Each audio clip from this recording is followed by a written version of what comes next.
पहरी भाई रे दिल लेके मिक्स पल्लवी रिकॉर्डिंग स्टूडियो मठिया mall. Music by Roshan Kumar. लेके पहरी भाई रे दिल लेके जनी चढ़ा सयारवा लड़की के प्यारे वाला डाढ़ा पो जनी चढ़ा सयारवा लड़की के प्यारे वाला डाढ़ा पो ना तो जिए के पहरी भाई रे दिल लेके भाड़ा पो ना तो जिए के पहरी भाई रे दिल लेके भाड़ा पो जनी चढ़ा सयारवा लड़की के प्यारे वाला डाढ़ा पो जनी चढ़ा सयारवा लड़की के प्यारे वाला डाढ़ा पो ना तो जिए के पहरी भाई रे दिल लेके भाड़ा पो ना तो जिए के पहरी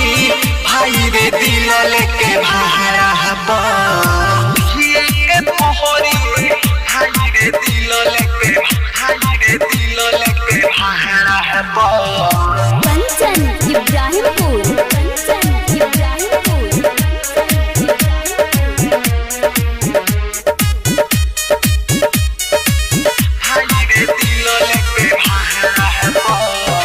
अपना बना के सपना देखा के कोहरली सोह दूर हो मोरे लायरवा छोड़ दिली सो कोके दिल मजबूर हो कोके दिल मजबूर हो अपना बना के सपना देखा के कोहरली सोह दूर हो मोरे लायरवा छोड़ दिली सो कोके दिल मजबूर हो दिली सतीलावा तूर हो जनी पर सफेरा में लगली सो घुमावे सहारा पो जनी पर सफेरा में लगली सो घुमावे सहारा पो ना तो जिए के पहरी भाई रे दिल लेके भाड़ा पो ना तो जिए के पहरी भाई रे दिल लेके भाड़ा पो मिक्स पल्लवी रिकॉर्डिंग स्टूडियो मठिया मॉल। पहरी भाई रे दिल लेके कंचन इब्राहिमपुर।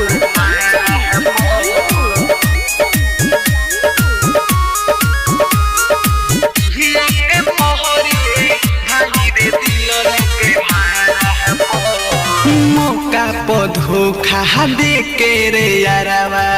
दिली सो घरवा उजहर रे दिके सावन पर मोधई की होली सो बहरी खेला रे होली सो बहरी खेला रे मौका पर धोखा दे के रे यारवा दिली सो घरवा उजहर रे दिके सावन पर मोधई की होली सो बहरी खेला रे लेली सो दिलावा काढ़ रे हे अमर जीत हक के जिंदगी देख लो आइल की नहरा पो।